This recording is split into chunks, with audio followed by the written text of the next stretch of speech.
Natural gas prices hitting a 13-year high last week on that global supply shortage. You've probably noticed something weird going on. Suddenly, you just can't buy the stuff you want. A Chinese property behemoth is on the brink of total collapse. Evergrande's woes have raised fears of a fallout that could hurt not just China's economy, but also markets beyond China. I'm telling you, there is a Black Swan event coming.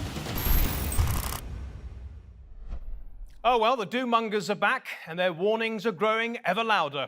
Another world-shaking Black Swan event is coming, they say, and it could affect us all. Something like the collapse of Lehman Brothers and the financial crisis that followed. You remember the destruction that brought. In the middle of a pandemic, this is all we need, more upheaval. But what is a Black Swan event, and what form will it take this time? Could it be China's property markets about to implode? Or will it be hyperinflation, rising interest rates, or food shortages, or some awful concoction of all of the above? People used to think that swans could only be white, until they saw a black swan, which basically reshaped the way people thought about what is out there. A Black Swan event is an event so big it changes the entirety of mankind's perspective. A black swan event is a phrase commonly used in the world of finance. A black swan event implies an extremely negative event or occurrence that is impossibly difficult to predict. I'm telling you, there is a Black Swan event coming.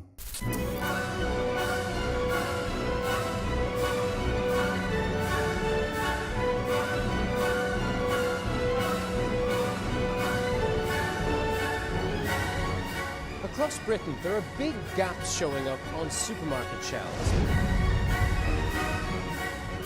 Anyone who's gone grocery shopping in the U.S. in recent days has likely encountered long lines and empty shelves. A frustrated UK manufacturing sector is warning of production shutdowns because of soaring gas prices. Gas is currently costing as much as 5 times as it did a year ago. Mother Nature's warnings are becoming increasingly drastic. What we used to call extreme events are suddenly the norm. The United States stock market is very overvalued on virtually every metric that you look at. Every massive bull market needs to find an excuse to correct. If inflation persists, the Fed is forced to raise interest rates, and sooner or later, they gotta do that. Fears that one of China's biggest property developers could default on its debt are rippling through global markets. Evergrande is really a household name here. It is the second largest property developer, and it owes $300 billion. This is a company that is far more in debt than can ever pay back. Shares in the highly indebted company have fallen 80% this year, and analysts fear the crisis could spread throughout the entire economy. If it collapses, certainly it will have a major shockwave. Is Evergrande Chinese Lehman Brothers, and can its downfall bring down the entire global economy? And when I tell you the end's coming, the tsunami's coming, I know what I'm talking about. Okay, so there are a few risks to your prosperity on the horizon right now, but do they meet the definition of Black Swan? Let's take a look at the Chinese property market first. Evergrande, China's second biggest property developer, is on the brink of collapse. It borrowed like mad during the good times to build, but has run into trouble ever since Beijing brought in its new stricter borrowing regulations last year, its so-called 3 red line policy. Evergrande's also struggling to find buyers for its apartments during the pandemic. So now the company owes Chinese and foreign creditors $305 billion, and it just can't sell fast enough to pay them back on time. It's being compared by some to Lehman Brothers, one of the biggest dominoes to fall during the financial crisis of 2007 and 8. Some are saying that if Evergrande does go down, it may lead to a similar contagion in the Chinese property market, taking the whole sector, worth between 20 and 30% of the entire Chinese economy, down with it. If the property sector collapses, the knock-on effects will be enormous. Retail investors, foreign investors, banks and suppliers will all feel the pain.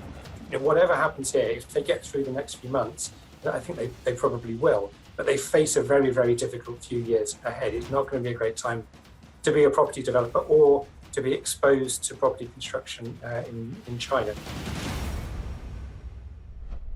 So is Evergrande a Black Swan event waiting to flap its wings? Let's find out from our guests. And in New York, we have Ken Posner, the author of Stalking the Black Swan, which he wrote after the last great financial crisis.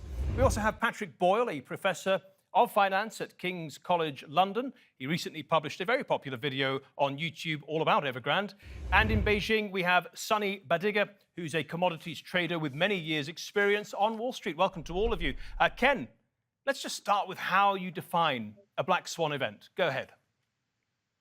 I think for most of us, Black Swan is a really impactful surprise. And sometimes a Black Swan impacts the whole world. Sometimes it impacts a single company. A Black Swan can impact a single person. It's a big surprise. There's a very specific characteristic of a Black Swan. It's either something that we could never have anticipated because we had no knowledge, or, and here I think it's more important, it's a surprise that it caught us unguarded, unaware, because we had a fatal flaw in how we thought about the risk. Could you give us a couple of examples from history? Sure. The best example in recent years is the housing crash in America. It started in 2007, 2008. And obviously, it led to a global financial meltdown. But here's where the thinking is wrong, right? Because we had a long history of home price data in the U.S. And we had seen how there were regional downturns in Texas or California or the Midwest. So people looked at the U.S. housing market as a large and diversified market. And, back in 2005 and 2006, home prices were booming. People knew that it wasn't sustainable. But the guess at the time was that the U.S. housing market might stall, it might contract by 1%, 2%, and then boom, it was down 30%. So it seems like a 6 or 7 standard deviation surprise, and of course that can't happen. So what went wrong is that people did not understand the impact of the capital markets on the market. So there was a fatal flaw for understanding of the market dynamics. Patrick, what's going on with China's property market? Is that a Black Swan event waiting to happen? Well, I guess based on that sort of harder definition, it maybe isn't, in that this is possibly more of a slow-moving disaster. When we look at the real estate market in China, this has been a building problem probably for about 15 years, and it's been one of those things that everyone's been looking at and been concerned about. But up until recently, there was maybe a feeling that the government in Beijing was going to somehow support all of this. And really, I guess if there is a Black Swan event, it is the idea that the markets have just realized that maybe Beijing is not planning on any sort of bailout of real estate right now, or real estate developers in particular. Whilst, of course, it's very concerning for the Chinese, from the rest of the world's point of view, should they be on their guard? Well, it's a very large economy. We saw back in 2008, the largest economy in the world had a real estate problem that then spread to the banks and then spread to the rest of the world. And now we've got the second largest economy in the world with possibly a bigger issue of over leverage and so on. When we look at, it's not just the property developers in China that's leveraged. The government is leveraged. Individuals are leveraged. When you look at the multiple of income that people spend on a home in China, like if you look at, I think Shenzhen, it's greater than 20 times average income that is spent on buying a house. If we look at London, I think it's closer to 12 or 13 times income. In New York, it's 8 times, right? So when you look at that, you can see that there's a huge amount of debt in China, all of it tied to the property market, simply because it's basically the only place that Chinese investors are able to invest. They don't buy stocks and bonds like they do in the rest of the world. So it's a big concern. When you read these headlines and they look kind of scary, you might say, well, is this a big deal? And it just is a big deal. Sonny, you're in Beijing. Do you think that the government has the will and the money to shore up the industry, the property sector, and make sure it doesn't go full Lehman's? That's a fair question, Matthew. The crisis was in a way created by the government's desire to reduce the pricing of homes in China. Like Patrick was saying, prices are exponentially more expensive than other parts of the world. And the president wants to reduce prices. And so that's why he clamped down on developer financing. And also banks made it more difficult for consumers to procure mortgages. So that obviously started to put the clamps down, and most of the developers are addicted to debt and pre-construction sales. And when the government started to restrict those two particular aspects, a lot of the developers, especially Evergrande, who I think is the topic du jour, has suffered. That being said, the government does have a lot of levers in its toolkit that it could exercise at any point in time to sort of stabilize and control the situation. I think the Chinese central bank governor came out last Friday and he did not see this as a big problem. I think the Chairman Powell had said the same thing. And the government has already instructed or the policymakers have already instructed some of the banks to be a little more lenient with the mortgages. But I think the overarching objective of the government is still to bring down home prices. Yeah. So I don't think that would change. Patrick, just slightly off topic, but if the Chinese property market cools a lot, or perhaps more than they even expected, will that do anything to commodity prices around the world, especially, for example, building materials, which in the United Kingdom, for example, have shot up recently?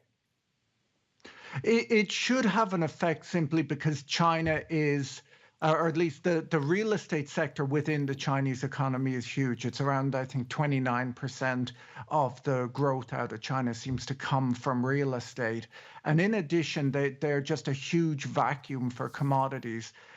When we look at things like concrete, for example, over a 3-year period in China, they poured more concrete than the United States did in the last century. Wow. So this is a big consumer of commodities for building and so on. So should that slow down, it will be a big deal. And a very big deal for Australia, which provides so many of the raw materials. That's correct, yes. Yeah, how much is Australia exposed to China? I would say that countries like Australia and Canada that are commodities-driven economies have huge exposure to China simply because that's who's buying all of these commodities, or at least it's the biggest buyer out there. Yeah.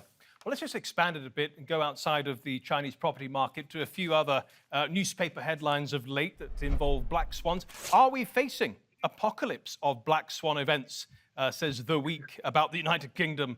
Let's see another one from The Telegraph. Apocalypse now, Britain's race against time to fight off multiple black swan events, referring to fuel shortages and food shortages and queues at the pumps and so on, to America. And Doug Cass says, is China the market's black swan? And another one from America, US stock market's volatile October history means it's time to steady yourself for a black swan event. Ken, is this hyperbole or is this serious? Sure, of course it's hyperbole, but that's not necessarily a bad thing. Purists can debate whether something is a black swan or not. What's healthful and good for the economy is for people to be focused on risks and paying attention. But things like, shortages of drivers, shortage of trucks, and even, a large company like Evergrande struggling with debt, those are everyday kinds of risks. We need to pay attention to them, but you can't become paralyzed out of fear of black swans. You have to keep making decisions. Ken, I think the headphones are working, actually. The audio's improved quite a bit. Can I ask you, have you ever dealt with defining grey and white swans, which are brand new to me, but I think they have their place here? Well, there's gray swans. There's probably polka dot and striped swans as well. So look, risk management is a continuum. And, I spend most of my time focused on very obvious risks right in front of our faces. And we also spend a lot of time reacting to things that catch us by surprise, because the reality is most of us are not going to anticipate the next black swan. It may be impossible. So fast reaction is as important as anything else. Looking down the road, Patrick, and the whole definition of a black swan is that it is something that catches us entirely by surprise, but let's just try anyway. Where do you see the greatest risk of one coming from? Is it hyperinflation? Is it the overpricing of the stock market, food shortages, all those ships outside of the United States that are trying to get in? There are many problems in the economy right now, and there's a lot of, essentially experimentation coming out of the central banks in order to deal with the, the dramatic slowdown we saw a bit over a year ago in the economy. But most of these things are manageable. When we look at, there may be issues like, fewer Christmas presents on the shelves this year and things like that due to these supply chain disruptions. And there are issues with, if you need a new car, you may not get one quickly.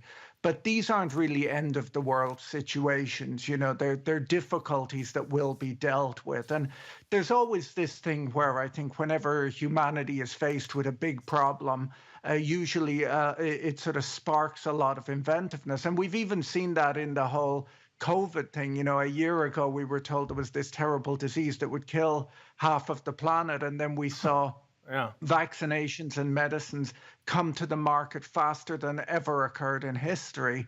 And, so I guess I always tend to be optimistic, and it's because I believe in innovation and human effort and this sort of overwhelming drive to improve our lot in life. Sonny, as a commodities trader, you've got to keep an eye on risk. It's obviously very important because you're investing.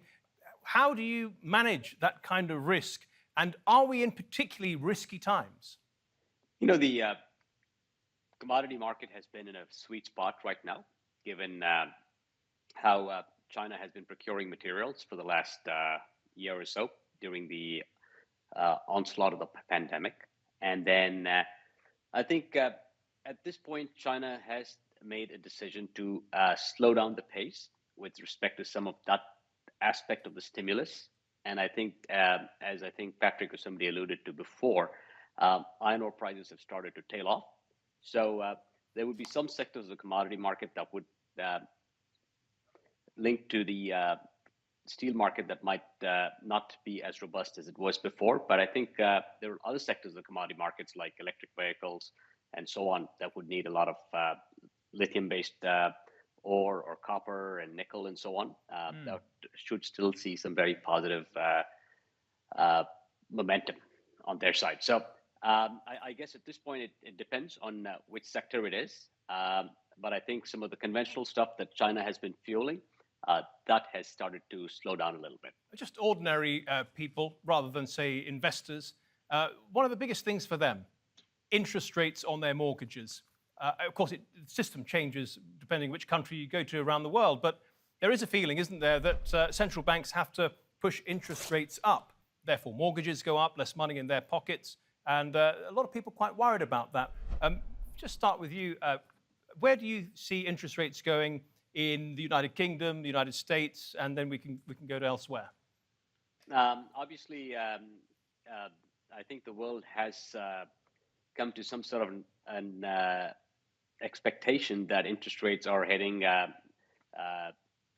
the upside, and there have been several factors that have been forcing that, and I think people in general are getting ready for that. It's just a question of when that cycle is going to start, and and given how interlinked the financial markets are, people are bracing for that, whether it's Asia or elsewhere. Patrick, the talk is in the United Kingdom especially, but we've heard it about America as well, the spectre of inflation. Now, the latest figures from the UK show that inflation, if anything, actually slightly dipped despite rising fuel costs and food prices and so on. Where do you think inflation's going? Is it going to go to dangerous levels? And what about the trajectory of interest rates? You know, I think that a lot of what we're seeing right now that we feel is sort of a true inflation is possibly just driven by these supply chain issues, the difficulty in moving things around the world, and the fact that a lot of industries shut down for a few months and reopened. But in truth, we should also see some inflation. There's a list of good reasons why we should expect inflation over the next few years. And it's partially even just that there's been no inflation since the credit crunch, and we've seen a ton of stimulus and so on that should be expected to bring about a certain amount of inflation. So I agree with Sonny that we should expect interest rates to go up. Yeah. But in truth, we're talking about interest rates going up from a very low base. You know, we're at historic lows in terms of interest rates, and interest rates have been a one-way bet since 1981. Like, they've just come down. And to a certain extent, you know, we have to wonder how well people are prepared for this sort of thing, because you know, many people, their whole life has just been falling interest rates, which has all of these other effects in the economy, even things like boosting home prices and so on.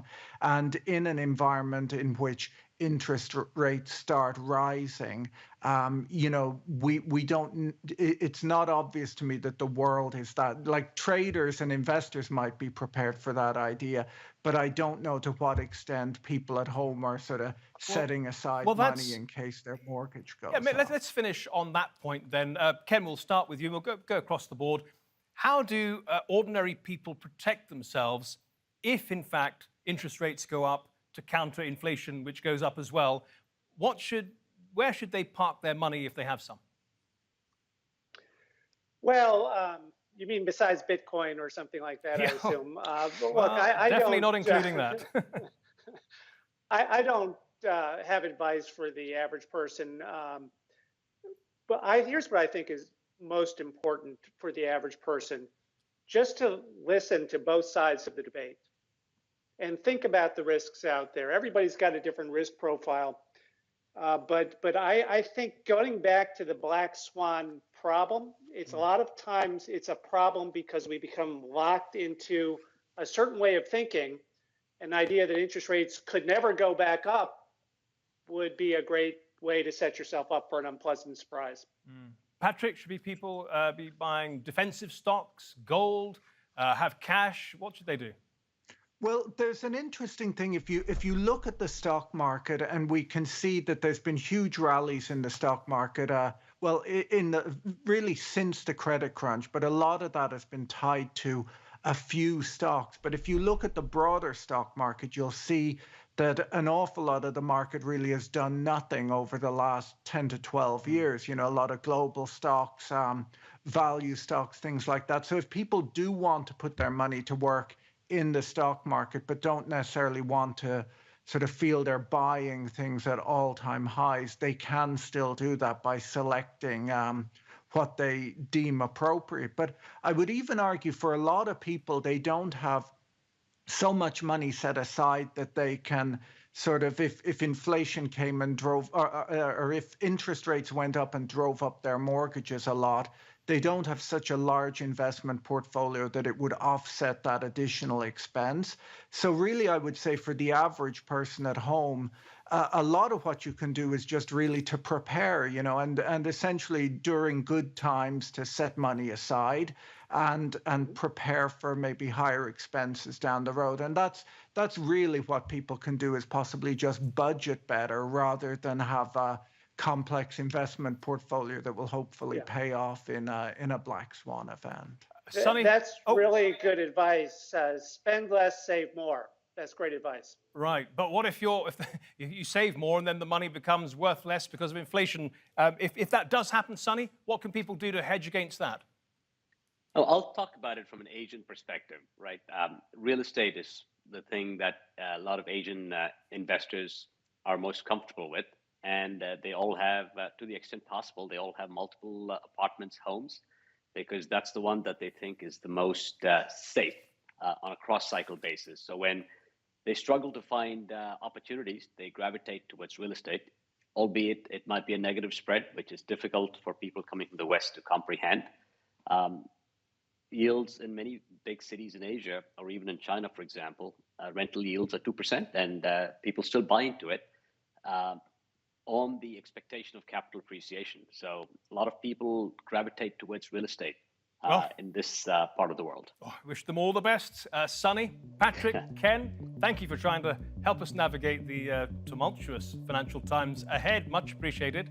And thank you at home and on your phones for watching. Remember, if you want to see this or any of our previous episodes, do go to our channel on YouTube. Just type in Nexus TRT World. Till next week then, goodbye.